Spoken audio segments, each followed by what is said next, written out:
தயார் நிலையில் பிரம்மோஸ் ஏவுகணை கண்ணிமைக்கும் நேரத்தில் பாகிஸ்தான் காலி. இந்தியா பாகிஸ்தான் போர் எப்போது வேண்டுமானாலும் நடக்கலாம் என்ற அச்சம் நிலவி வருகிறது. பாகிஸ்தான் உள்ளே புகுந்து எப்போது வேண்டுமானாலும் மீண்டும் இந்தியா தாக்க தயாராக இருக்கிறது.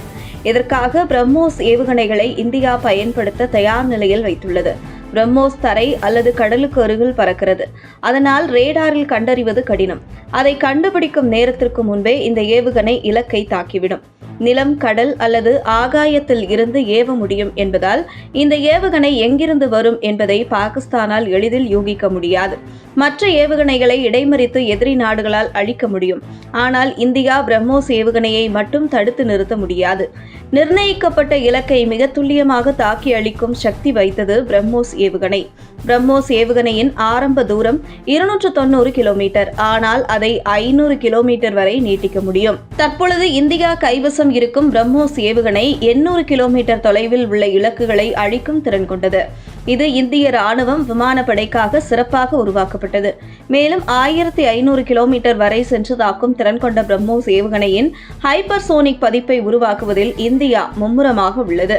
இந்தியாவிலிருந்து பாகிஸ்தானின் முக்கிய நகரங்களுக்கான தூரம் அமிர்தசரஸிலிருந்து லாகூர் 55 கிலோமீட்டர், பதான்கோட்டிலிருந்து லாகூருக்கு 148 கிலோமீட்டர் தூரம், அமிர்தசரஸிலிருந்து இஸ்லாமாபாத் 287 கிலோமீட்டர், பதான்கோட்டிலிருந்து இஸ்லாமாபாத் வரையிலான தூரம் 291 கிலோமீட்டர், அமிர்தசரஸ் முதல் ராவல்பிண்டி வரை 276 கிலோமீட்டர், பதான்கோட்டிலிருந்து ராவல்பிண்டி 285 கிலோமீட்டர், பூஜிலிருந்து கராச்சி வரையிலான தூரம் 325 கிலோமீட்டர்.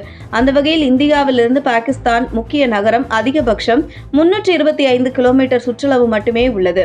அந்த வகையில் லாகூர், கராச்சி, இஸ்லாமாபாத் மற்றும் ராவல்பிண்டி போன்ற நகரங்களை கண்ணிமைக்கும் நேரத்தில் இடிபாடுகளாக மாற்றும் திறன் கொண்ட துல்லியமான ஏவுகணைகள் இந்தியாவிடம் உள்ளன. இதனால்தான் இந்தியாவின் அணுகுமுறையால் பாகிஸ்தான் பயத்தில் நடுங்குகிறது. பிரம்மோஸ் மார்க் 2.8 முதல் 3 வேகத்தில் பயணிக்கக்கூடியது. அதாவது ஒலியின் வேகத்தை விட கிட்டத்தட்ட 3 மடங்கு இதன் வேகம் அதிகம். இந்த வேகம் காரணமாக எதிரி நாடுகள் அதை சரியாக நேரத்தில் கண்டறிந்து நிறுத்துவது மிகவும் கடினம். தாக்கப்பட்ட வேண்டிய இலக்கு நகர்ந்தாலும் பிரம்மோஸ் அதன் இலக்கை மிக துல்லியமாக தாக்கும். இது எதிரி கப்பல்கள், பதுங்கு குழிகள் மற்றும் இராணுவ தளங்கள் உட்பட தரை மற்றும் கடல் இலக்குகளை எளிதாக தாக்க முடியும்.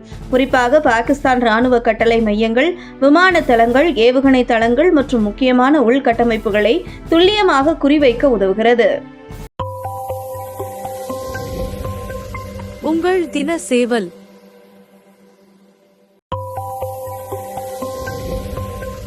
உங்கள் தின சேவல்.